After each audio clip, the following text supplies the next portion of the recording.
Et les djinim de Bassar Vechalav, on va essayer de les finir, enfin certains, qui c'est vraiment intéressant. Et si vous avez des questions, bien sûr, n'hésitez pas. Alors c'est écrit maintenant, celui qui mange un plat où il y avait de la viande. Je m'explique. Tu as fait des boulettes avec des pommes de terre. Tu manges les pommes de terre. Que les pommes de terre. Est-ce qu'après les pommes de terre, il faut attendre 6 heures? Ou 6 heures, on l'attend qu'après avoir mangé la viande? Eh bien, d'après le Shulchan Aruch, on n'attend pas. Le Shulchan Aruch, il dit, si tu as mangé la pomme de terre et pas la viande, tu n'attends pas 6 heures. Mais puisque les gens, attention au détail, les gens ne font pas attention quand ils prennent la pomme de terre, est-ce qu'elle est nettoyée complètement de viande? Des fois, quand tu prends la pomme de terre, il y a 2 ou 3 filaments de viande qui sont dessus. C'est pour cela qu'on a pris l'habitude, même si tu manges un plat que la pomme de terre qui a été cuisinée avec la viande, on attend 6 heures. Pourquoi? Parce que les gens ne font plus attention. Est-ce qu'il y avait quelque chose dessus ou il n'y avait pas quelque chose dessus? Bien que c'est une sévérité, mais les Juifs, ils ont pris ça sur eux d'être sévères.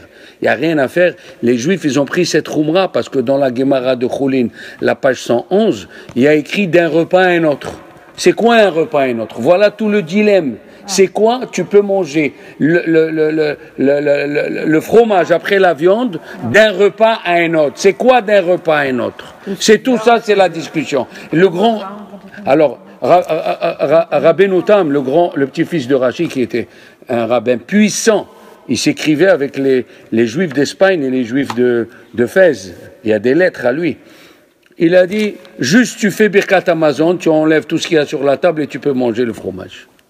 C'était un avis à lui, c'est son avis. Et on va voir. Il y a qui disent, pas du tout, c'est le temps que ça se digère, 3 heures. Et on avait dit que les Juifs de Hollande et les Juifs d'Allemagne, ils attendent que 3 heures. Mais nous, les Séfarades, on suit à Rambam. À Rambam et Arif, il a dit 6 heures. Alors nous, on fait 6 heures. On peut pas sortir de cette route-là. 6 heures, les Sfaradim, 6 heures, c'est 6 heures. Au revoir. Donc même si tu as pris que des pommes de terre, qui sont cuites dans la viande, tu dois attendre 6 heures. Et si on mange le fromage avant, on n'attend pas 6 heures. On va voir, ça vient juste après, on va voir celui qui veut manger du fromage, combien de temps il doit attendre. Oui. Ça aussi, c'est une autre question. Mais sachez, c'est juste un minag. C'est un minag, c'est pas une halakha, puisque quand la Gemara elle a dit, il faut attendre d'un repas à l'autre, on ne sait pas ce que c'est. Chacun il doit suivre ses rabbanim. Et on avait dit à quoi ça sert? Ça sert que si quelqu'un il a fait la bracha dans les 6 heures, tu as mangé la viande et 1 heure après, sans faire attention, tu as vu un cornetto, lait, kasher, chalav, mishat, khaliva, il t'appelait, tu vois, avec ses couleurs et tout, et tu as dit Baruch ata Hashem Elokeinu she'akol nהיה bidbaro, et tu t'es rappelé que les 6 heures ne sont pas passées. Eh bien, il faut que tu goûtes pour pas que la beracha soit les bas. Et ça, je voulais le développer. Vous avez par exemple, si quelqu'un, il a fait, avant de faire Havdalah samedi soir, l'Havdalah pour les femmes, elle est aussi Minatora. Attention, le kiddush vendredi soir, les femmes, c'est Minatora, ils sont obligés de le faire. Le Havdalah le samedi soir, c'est Minatora, ils sont obligés de le faire. C'est pas des rabbanins, c'est obligatoire. La femme, elle peut même acquitter si son mari il est fatigué. Et le kiddush du vendredi soir, pareil, elle est obligée, la femme et l'homme. Non, hein? Allez-y, posez la question. C'est une petite parenthèse parce que j'ai peur d'oublier. Alors, l'autre fois, on a dit que quand le Khalav et Bassar, ça c'est Minatora, non. Non, même quand tu manges la viande et le lait, c'est pas Minatora. Quand tu manges de la viande qui est dans ta bouche et tu fais rentrer un morceau de fromage dans ta bouche, c'est pas Minatora. La Torah, elle a interdit que si tu as cuit, c'est assour. Mais si tu as pas cuit, c'est pas assour. On est d'accord? Voilà. Et quand même, les Juifs, quand ils prennent sur un minag, ça devient, attention, une halakha. Comme les femmes juives. Les femmes juives ont été sévères avec eux dans les dynimes de Nida. La Torah, elle a donné des règles. Quand est-ce la femme, elle est indisposée? Qu'est-ce qu'ils ont fait? Amar Rabbi Zera, Benot Israël, les enfants d'Israël, et Hmiru al-Atzmam, ils sont devenus tellement sévères, même pour une petite goutte qui est le trou d'une aiguille, ils disent Chachamim, ils s'assoient comme s'ils avaient la plus grande touma, ils se séparent 5 et 7. Et si maintenant quelqu'un vient, il dit, moi, c'est un minag des Benot Israël, ça ne m'arrange pas ce minag, on ne peut pas l'enlever. Même s'il fait né à Tarat Nedarim tous les jours, le minhag, quand il devient profond, on ne peut pas l'enlever. Il n'y a rien à faire. Comme ce minhag, là, de viande et de lait, les Juifs, ils ont pris sur eux le minhag, on ne peut pas l'enlever.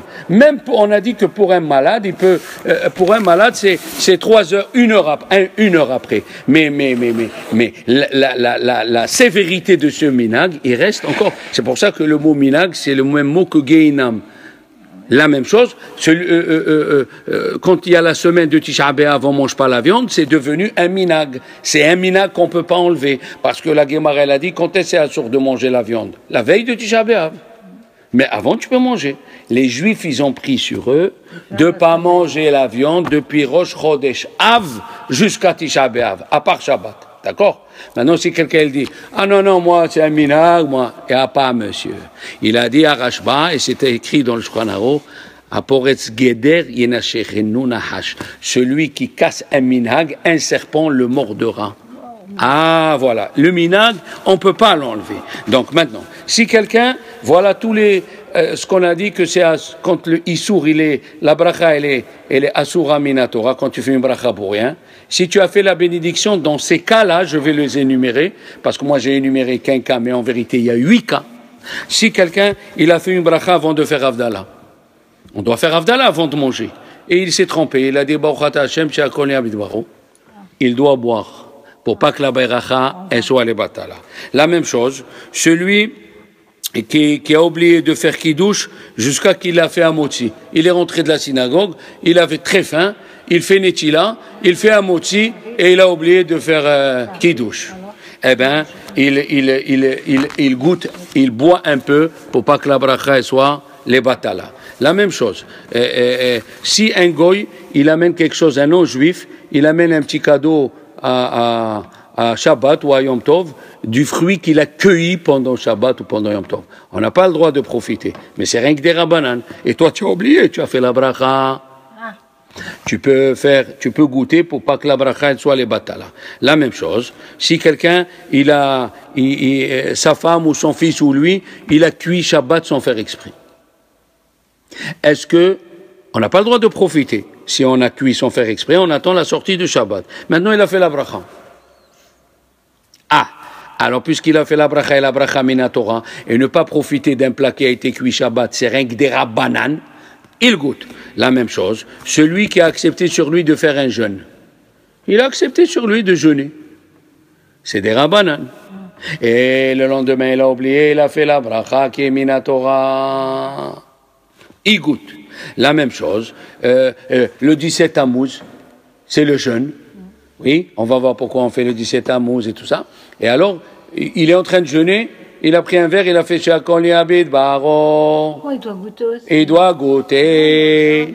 Et la même chose, celui qui a mangé de la viande, il doit attendre le lait. Et dans les 6 heures, il a fait She'akol. Alors, il doit goûter. D'accord? Donc, tout cela, il y a 8 cas que si tu as fait la bracha est très forte.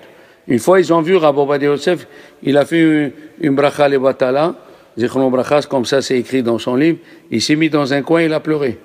Il a dit, on ne peut pas s'imaginer quelqu'un qui fait les brachot en vin. C'est pour cela, une bracha en vin. Si on s'aperçoit en faisant la bracha, on tient le bout de fromage, par exemple, on s'aperçoit quand on s'est trompé, on a fait She'akol. On peut poser le fromage et boire un verre d'eau. Bien sûr, bien sûr. Si tu t'es trompé, normalement, dès que tu fais la bracha, il faut qu'elle réside dans quelque chose. Mais c'est pas le même cas comme on avait dit les enfants. Ça veut dire je suis à table, hein? Je suis à table et je me verse un verre de Pepsi Max. J'ai fait She'akol. Et ma femme, elle sort du poisson et elle le fait frire. Est-ce que je fais Sheakol sur le poisson? C'est ce que j'allais vous poser. Ah, mais je devine. Voilà. On fait pas. On fait. Non, Même pas si du on tout. fait- ah, Non, même si on on l'a pas fait, on refait Sheakol. parce qu'on Alors l'a il pas dit pris Rabbo dans le Badia Yosef, quand est-ce qu'on ne le refait pas? Oui. C'est quand ils sont devant toi. Ils sont devant toi, le poisson, les œufs, tout ce qui est Sheakol. Et tu as fait Sheakol sur une chose, alors tu ne refais pas sur les autres. Mais si tu as fait Sheakol sur un aliment, un œuf, et ta femme elle sort du frigidaire de l'eau et de l'eau ou du poisson, il faut refaire Sheakol parce qu'il n'était pas là. Les brachot aussi c'est compliqué. Il faut n'hésitez pas à demander les questions. C'est une des seules choses. C'est une des seules choses que je ne réponds pas de suite. Il faut que je revoie parce que les cas ils changent et même Rabbo Badia Yosef Zichron Bracha et son fils, ils changent dans les halachot des brachot. Ils voient d'autres livres et la halacha elle change. Donc il faut faire très attention dans les brachot. Il faut faire très attention dans les brachot. Chez l'oyer hasbi shalom bracha les batala. D'accord. Et quand on change d'endroit, on refait. Aussi, par exemple, tu es là. Tu as ton café, tu fais Sheakol. Tu sors dans la cour.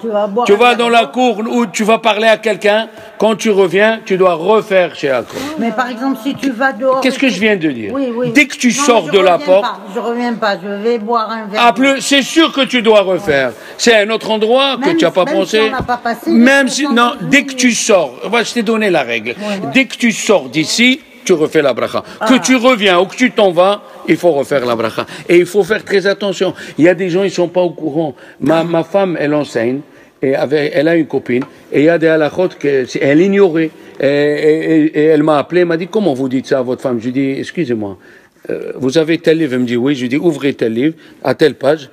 Elle me dit, ah, mais on m'a enseigné comme ça. Vous voyez, je lui dis, on vous a enseigné à l'Ashkenaz, à la Séfarade, c'est pas comme ça. Une purée de pommes de terre, c'est Boré Péré Adama chez nous. Donc, oui, c'est pas Sheakol. Non, parce que ça reste le mot pomme de terre. Voilà. Donc, les brachot, faut faire attention. Donc, maintenant, si tu as fait une omelette sur de la graisse de la viande. Avant, ils n'avaient pas l'huile comme ça. Vous savez, chez les Ashkénazes, ils employaient la graisse d'oie. Ils faisaient le manger avec, ou de la graisse de viande. Il a dit, ça c'est sûr, même que la graisse, elle n'a pas la même force que la viande.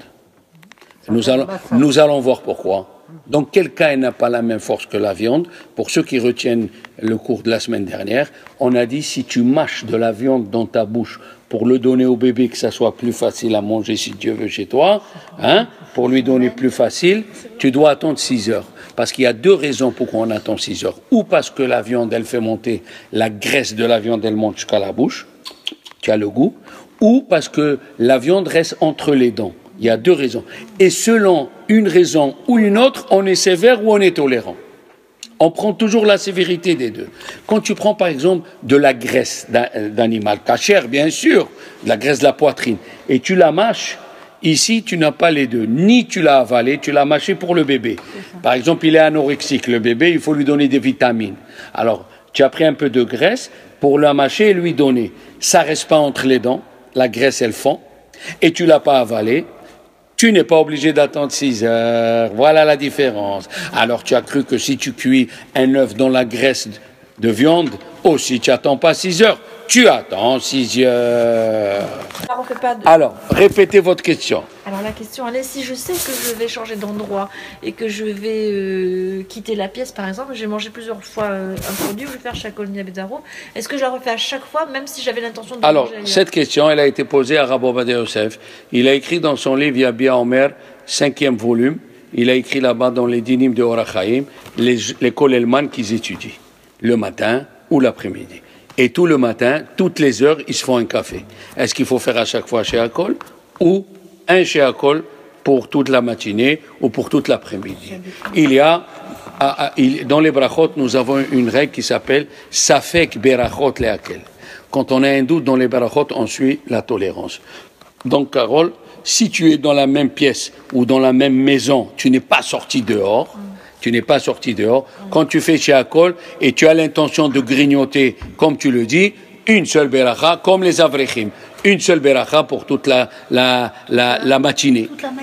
S'ils sortent pas dans la cour, encore une fois, s'ils sortent dans la cour, ils ont perdu la bracha, il faut qu'ils refassent. D'accord? Tout ce que tu vas boire le matin. Voilà, tu dis chez Akol. Le matin, tu te lèves, tu dis, je fais chez Akol et sur tout ce que je vais boire jusqu'à midi et demi. Voilà. Et si tu sors pas toute la journée, tu dis, je fais chez Akol pour toute la journée. À moins que tu ailles, tu vas faire une sieste. Si tu fais la sieste, ça fait hefset. C'est bon là maintenant? Allez. Il me semble que vous avez Alors, dit, si on a mangé de la viande et si on s'endort... Non, il faut 6 heures. 6 heures, Madame Esther, 6 heures. Alors maintenant, attention, nous allons parler le Nat Barnat. C'est quoi le Nat Barnat? C'est quoi le Nat Barnat? Alors, le Nat Barnat, la Gemara dans Choulin, la page 111, elle amène ceci. On sait bien, les princesses, qu'on n'a pas le droit de manger de la viande et du poisson. Hein? On n'a pas le droit de manger de la viande et du poisson. Et c'est pour cela, qu'est-ce qu'on fait? Se rince la bouche. Non, on n'a pas le droit de manger de la viande et du poisson ensemble. Eh bien, c'est ça. On n'a pas le droit de manger de la viande et du poisson ensemble. Le problème, il est là. Hein? Midera Banan, et c'est plus que Midera Banan. Pourquoi? Parce qu'il y a des lois où il y a un danger. Et le danger, il dépasse le Dera Banan. Chachamim me dit, si tu manges la viande et le poisson ensemble, tu peux amener sur toi la lèpre. Comme ça, c'est écrit. Alors, c'est pour ça que nous, on mange d'abord la viande, le poisson. Il dit à Rambam parce qu'il est facile à digérer, donc il va vite dans les intestins. Et après, tu prends la viande. Il se colle pas. Même dans le ventre, il se colle pas. Comme ça, il dit à Rambam. Et d'ailleurs, c'est une réflexion qu'il faut faire aux gens. Et quand ils vont dans des mariages, des bar mitzvahs, ils passent de la viande au poisson, du poisson à la viande, c'est une catastrophe. Après, ils se demandent pourquoi ils ont mal au ventre à la sortie de la fête. Non. Il faut, après la viande et après le poisson, on mange la viande pour les séparer, pour pas, et normalement, il fallait se laver les mains. Mais comme on mange avec la fourchette maintenant, et la terminaison de la main, si on peut dire, oui. Alors, puisque la fourchette, c'est la terminaison de la main et tu touches pas le manger avec les doigts, tu n'as pas besoin de laver les mains. Mais c'est bien de boire une boisson entre le poisson et la viande. Et les Admourim, les Chassidim, ils se lavent les mains. Ils se lavent les mains. Mais si on mange la viande, on n'a pas le droit de manger le poisson. Alors, doucement. Restons dans les mêmes cas. Nous avons dit, qu'est-ce que c'est la loi du Nat Barnat? C'est, la Gemara, elle dit, elle a commencé par le cas où tu as pris un poisson, du poisson, oui, la loi du poisson, tu l'as grillé, voilà, et tu l'as grillé et tu l'as mis sur une assiette de viande. Donc du poisson, tu l'as grillé, et tu l'as mis sur une assiette de viande. Est-ce que je peux le manger avec le fromage, ce poisson? Tout ça, c'est la question. Il y a une discussion entre Rav et Shmuel. Rav, il dit c'est assour, et Shmuel, il dit c'est moutar. Pourquoi il dit Shmuel c'est moutar? Parce que tu dis ceci, écoutez bien, c'est ça la loi de Nat Barnat. Nat, c'est l'abréviation du mot Nun et Tet, qui veut dire Noten Tam. Et que tu continues, Bar, c'est le fils. Quand Bar Mitzvah, il devient le fils d'une Mitzvah à 13 ans. Hein? Pour on dit Bar Mitzvah, pas qu'il va au Bar Minan, que Dieu nous... Non, là-bas c'est Bar Minan. Mais on parle Bar Mitzvah, d'accord? Bar Mitzvah. Alors, qu'est-ce qui se passe? Ça s'appelle Nat, Noten Ta'am, Bar Noten Ta'am. C'est-à-dire, maintenant, la viande, elle a donné un goût à l'assiette. Oui? Ou à la marmite, comme tu veux. La viande a donné un goût à la marmite. Mais après, tu l'as lavé. Cette marmite, elle a donné le goût de viande au poisson. Après, tu veux manger ce poisson avec du lait. Est-ce que c'est comme si tu manges du lait et de la viande ou pas? C'est pas direct. Les Chachamim me disent, le goût, il s'est atténué. Le goût, il est passé par 2 filtres. De la viande à la marmite, c'est 1. De la marmite au poisson, c'est 2. Donc le goût de la viande, il est tombé. Quand le goût de la viande, il est tombé. Quand il rencontre le fromage, il est complètement diminué. C'est ça la loi de Nat Barnat.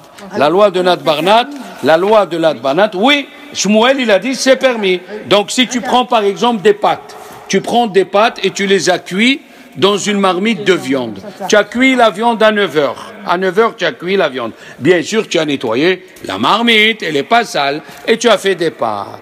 Ces pâtes, tu peux les sortir, les mettre dans une assiette en plastique ou dans une assiette de lait, et tu le manges avec du beurre dedans. C'est ça la loi de Nat Barnat. Vous aviez dit, il me semble, que le poisson, on ne pouvait pas le manger avec du lait. Ça, c'est une autre Non, ça c'est un autre problème. Moi, je te parle, maintenant, je te parle, est-ce que dans ce cas-là, je pourrais le manger avec, voilà, Nat Barnat. On parle de la loi du Nat Barnat.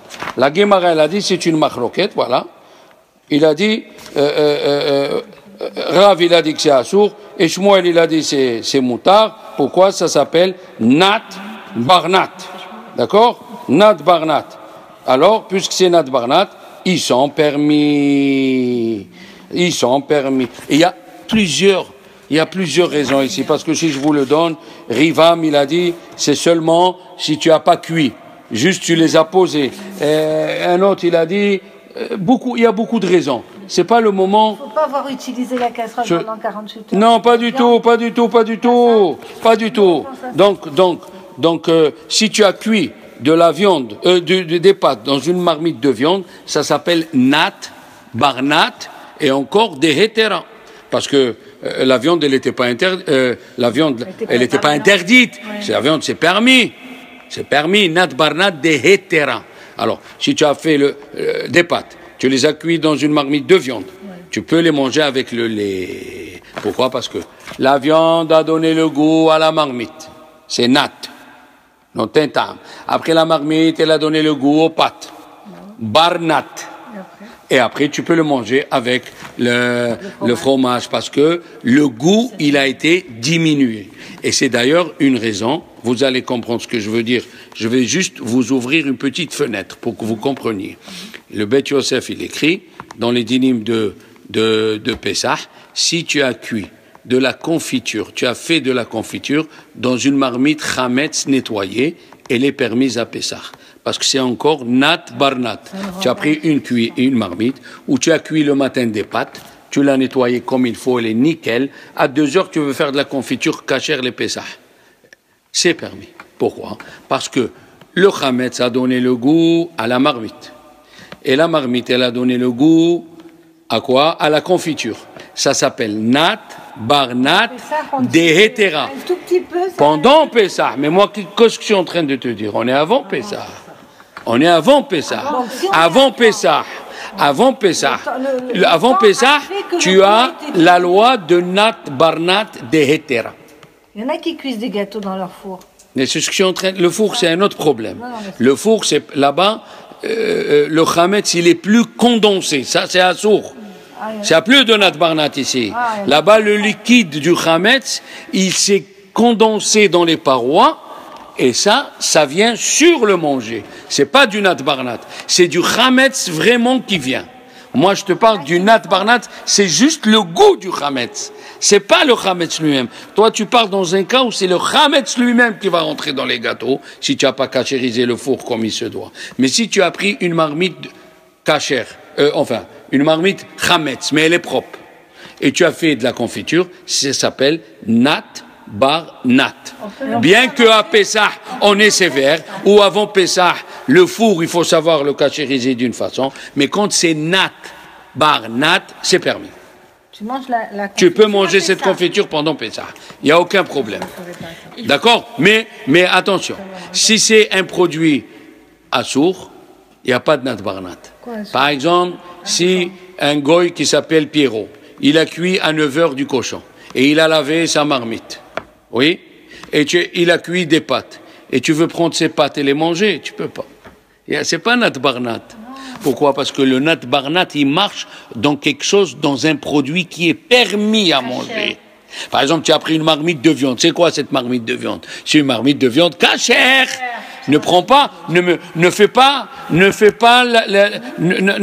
pas la loi du Nat Barnat contre la marmite et les tarefs. Il n'y a pas de Nat Barnat contre la marmite et tarefs. Quand on dit Nat Barnat, des hétéra. Quand le produit, il est permis. D'accord? Ça veut dire quoi, des hétéra? Quand il est permis, héter. Quand il est permis. Quand il est permis. Et c'est ça ce qu'il dit, Rabbi Ovadia Yosef, il dit dans la page 426 que si tu as pris une marmite de viande cachère, ou tu as cuit la viande le matin, et elle est propre, et tu as cuit des pâtes 1 heure après ou une demi-heure après, ces pâtes, tu peux les manger dans une assiette avec, ils sont parfaits, avec du fromage ou avec du beurre. On est d'accord? Voilà. Maintenant, il dit, si tu manges un plat de pâtes, et dans ce plat de pâtes, tu as mis un bout de graisse qui a fondu. On a vu qu'il y a une différence dans la graisse, vous vous rappelez? La graisse, la graisse permise, elle n'a pas le même dîme que la viande dans certains cas. Je vous l'ai dit il n'y a même pas 10 minutes, quand quelqu'un qui a mâché de la graisse pour un bébé, il n'a pas besoin d'attendre 6 heures. Il a dit, ne te trompe pas, c'est que dans ce cas-là. Mais si tu as mis un morceau de graisse dans des pâtes, il s'est fondu, et tu vois rien du tout, tu ne peux pas manger ces pâtes avec Du fromage. Et après avoir mangé ces pâtes, tu dois attendre 6 heures. Ah! Même si on les mange. Oui. Oui, tu dois attendre 6 heures. Pourquoi? Parce que tu as avalé le goût de la graisse. Si tu n'avais pas avalé, d'accord. Maintenant, il a dit, vous savez, les Ashkenazim, ils font une sorte de gâteau sucré qui est très très bon, que moi, quand je l'attaque sur tous les fronts, mais il s'appelle le kugel. Ah ouais. Qu'est-ce que c'est le kugel? C'est des pâtes sucrées, c'est des pâtes avec dedans des œufs. Et il y a le kugel de Jérusalem, faut le goûter un jour, c'est un gâteau de pâtes. Non, mais il n'y a que des pâtes, et il y a des pruneaux, et il y a des noix. À Jérusalem, c'est le kugel jérusalemi, kugel de Jérusalem. Alors, le vendredi, tu peux le mettre sur la plata, il n'y a pas de jus, il n'y a rien. D'accord, maintenant, oui, si on a posé le kugel qui est entier avec un morceau de viande qui l'a collé, est-ce que ce kugel-là, je peux le manger avec du fromage après, puisqu'il a touché la viande? Voilà, c'est très simple. Ta femme, elle a pris un plat, elle a mis un rôti chaud, et à côté, elle a mis le kugel. Toi, tu ne veux pas le rôti, tu n'as pas envie de viande. Est-ce que tu peux couper le kugel et le manger avec du fromage? Tu ne vas pas manger la viande. Est-ce que le fait que la viande a touché le kugel, ce kugel-là, il devient comme de la viande? Il a touché. Est-ce qu'il devient comme de la viande? C'est chaud, oui. Alors, combien de jus il pénètre dans le kugel? Comme l'épaisseur d'un doigt. Si tu enlèves l'épaisseur d'un doigt, tu peux manger le reste avec le lait ou le fromage. Tu n'as pas cuit. Alors, on connaît tout, George. Il faut couper 1 cm là et 1 cm. Eh bien, 2 cm, l'épaisseur de... Le doigt, c'est 2. L'épaisseur de... Voilà. Et tu enlèves, tu viens de le dire exactement en haut et en bas, et alors là, tu peux manger, d'accord? Oui. Tu peux manger après, avec le fromage ou avec le lait. Hein, c'est extraordinaire, ces halakhot là. On croit qu'on connaît tout. J'ai tellement entendu par le Rav Shukron que le samedi midi, c'est pas vraiment avant, vous allez voir. Samedi midi, on peut mettre sur la plata, sortant du frigidaire, un ragoût par exemple. S'il y a même un peu de liquide, on peut le mettre. Oui, Rabbi Ovadia Yosef, il a dit. Voilà. Si la majorité, c'est du manger sec, Voilà. Ça cuit déjà. et il y a un peu de liquide, Rabbi Ovadia Yosef, il permet. Mais moi, la yeshiva, je dis non. Ah, pourquoi? Pourquoi? Parce que maintenant, les gens de nos jours, qui c'est qui va mesurer un peu, beaucoup? Voilà. Chacun, il va considérer le un peu du liquide selon ce que lui, il croit. Et oui, ça devient un problème. Si c'est juste un peu de sauce, c'est une halakha qui n'est pas définie. Comme quand il a dit Rabbi Ovadia Yosef, c'est permis de prendre une halag glacée et de la mettre sur la plata.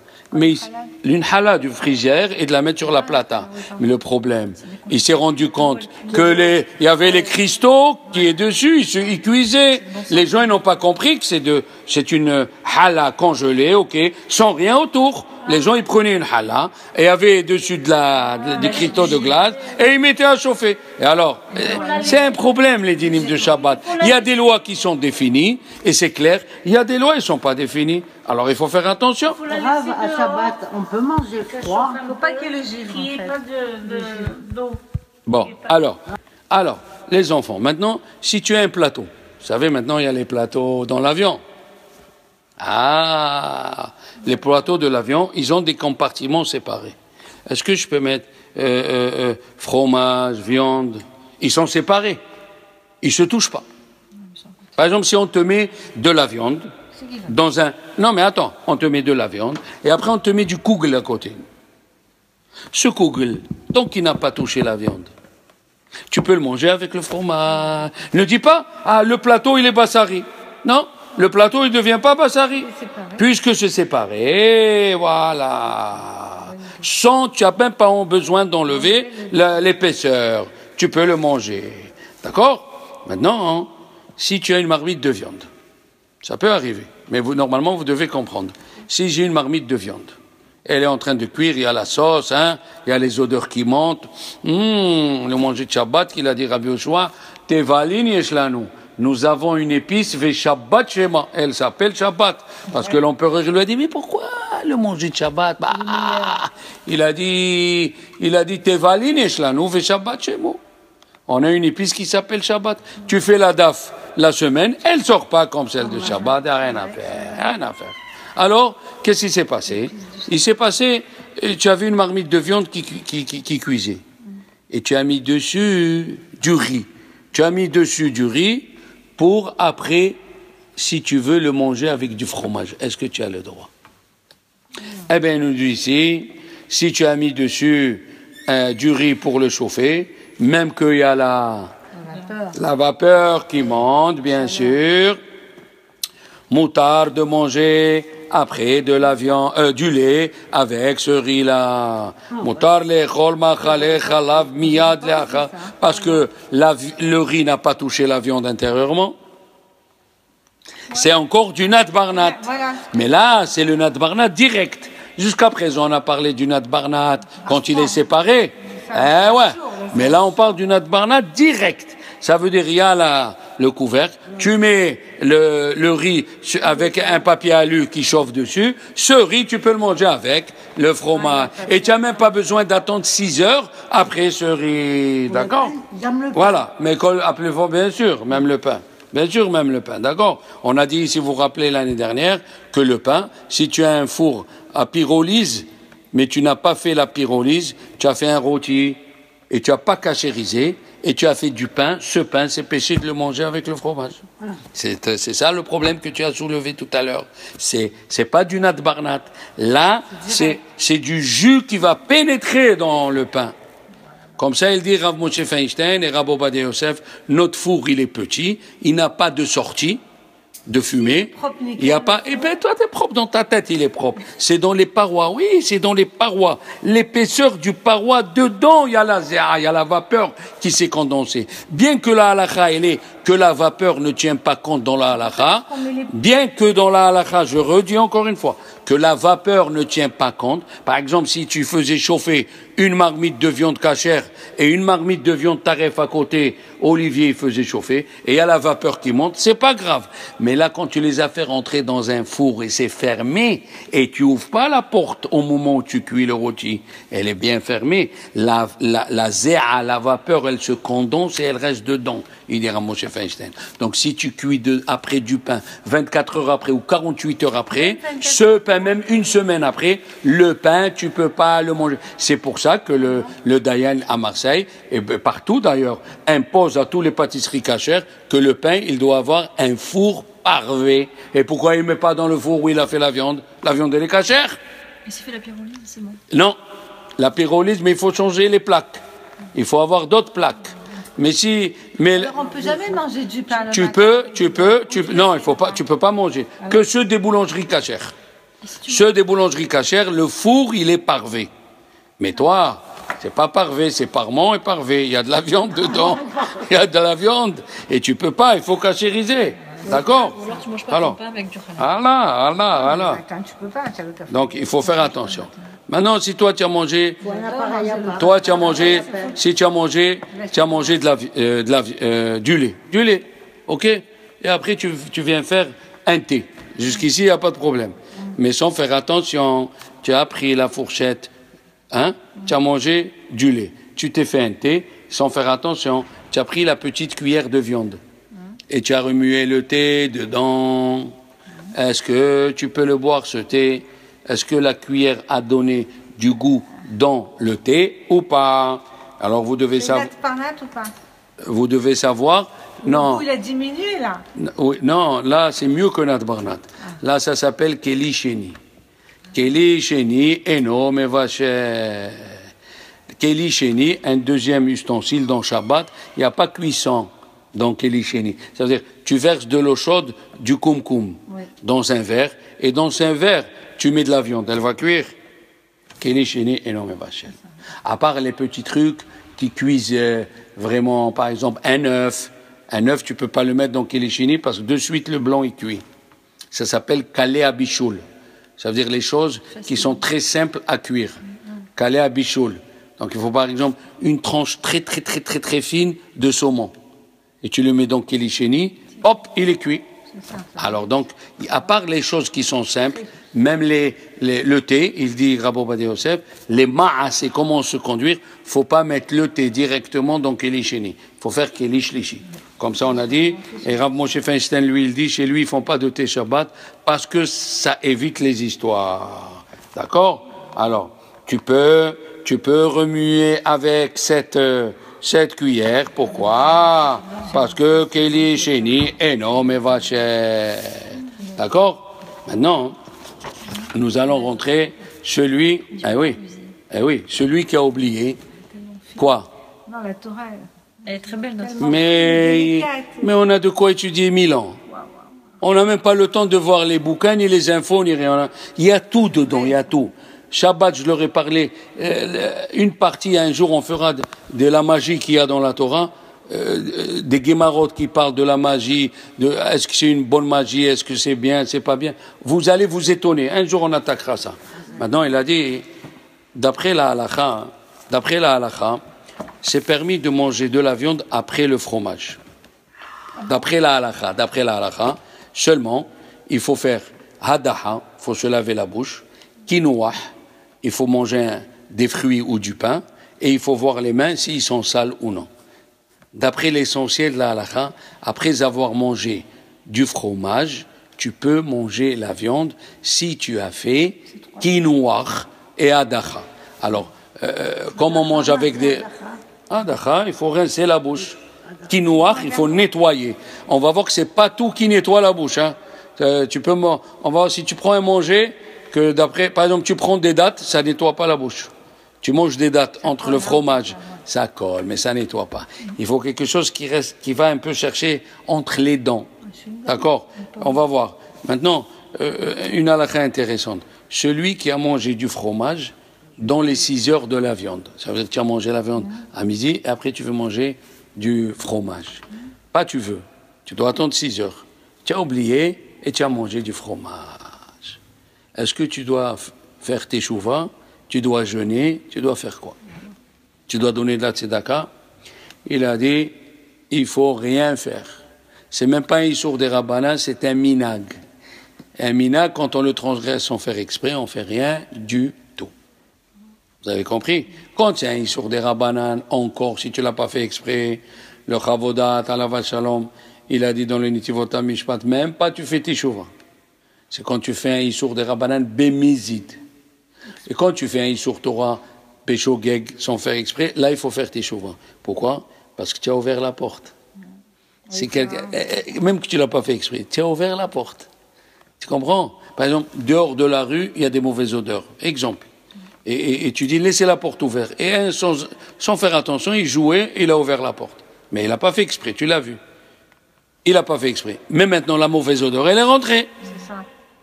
C'est ça ce qu'ils disent Chachamim. Pour fermer cette porte que tu as ouverte, il faut faire teshuva. Dans les Issour Minatora, hein, quand c'est Assour Minatora. Maintenant, qu'est-ce qu'on vient de dire? D'après la halakha, après avoir mangé du fromage, qui soit vieux, le fromage qui soit dur, d'après les Séfaradim, tous les fromages. Les Ashkénazes, ils font une différence entre un fromage qui s'étale comme la vache qui rit, mais nous, on n'a pas de différence. Restons comme on est. Voilà, nous, après le fromage, il faut faire attention à ces deux halakhot.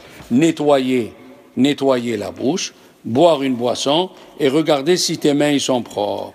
Et s'ils sont propres, tu n'as même pas besoin de faire netila. Donc, après avoir mangé le fromage, je répète, tu manges du pain, de la mie ou des fruits, tu bois de l'eau et tu vois tes mains s'ils sont sales. S'ils sont sales, tu te laves les mains. Donc, maintenant, par contre, si une femme qui vient d'accoucher, elle est dans les 30 jours, ou une femme qui est enceinte, vous savez que la femme qui est enceinte, elle sent le goût, voilà, ou quelqu'un qui est malade, d'accord, cela, même après une heure, quoi, je dis de quoi après une heure? Qu'est-ce que je dis dans ma tête? Après avoir mangé la viande, même après une heure, il peut manger le lait. Non. Eh oui, c'est une femme enceinte, c'est un malade, c'est une femme qui allait, même après la viande, une heure après.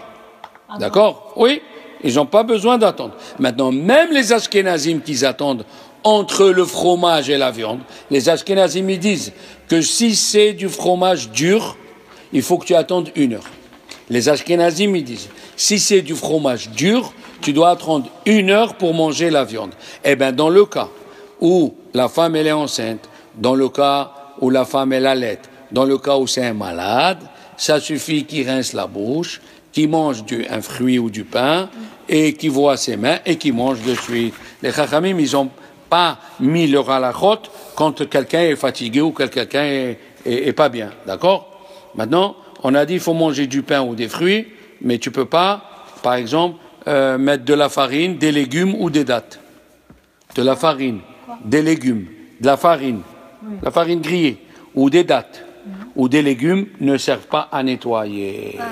Parce qu'il faut aller dans les gencives. Maintenant, qu'est-ce qu'il faut faire avant? Manger et après nettoyer avec de l'eau, ou de l'eau et après manger. Il a dit tu peux faire ce que tu veux, mais c'est bien d'abord de manger la mie et après de mettre le liquide. D'accord? Maintenant, la halakha, est-ce qu'on peut se laver avec toutes les sortes de liquides? Les Ashkénazes, ils prennent de l'alcool. Les Français, ils appellent ça le trou normand, entre le poisson et la viande, ou quelque chose comme ça. Ben, ça vient de chez nous, ça. Ça vient de chez nous, les enfants. Ça vient de chez nous. Donc, on peut nettoyer la bouche avec toutes sortes de boissons. C'est pas obligé que c'est de l'eau, et c'est pas obligé d'avaler l'eau. D'accord? Ouais. Pourquoi? Tu peux rejeter l'eau. Mais si tu veux le faire avec le vin et tu veux le rejeter, c'est assourd, parce que ça s'appelle détruire un aliment. C'est assourd de détruire ce que Dieu il te donne. D'accord? Alors, on peut faire les deux en même temps. On peut prendre du pain, le tremper dans l'eau, et tu fais les deux en même temps. Tu as rincé ta bouche et tu as nettoyé ta bouche. Oui, mais le pain dans l'eau, Rava. Hein? Pour les personnes âgées. Les personnes âgées, tout ça. Bien sûr, ils font ça. D'accord? Maintenant, celui qui a des dents trouées, des vieux, lui, il doit aller chercher, il doit aller voir s'il lui reste pas du fromage entre les dents. Eh oui. Le Ben Ish Hai, alav shalom, lui, il dit, le Ben Ish Hai, il dit que dans sa ville, ils ont l'habitude d'attendre une heure entre le fromage dur et la viande. Voilà, mes amis, pour aujourd'hui.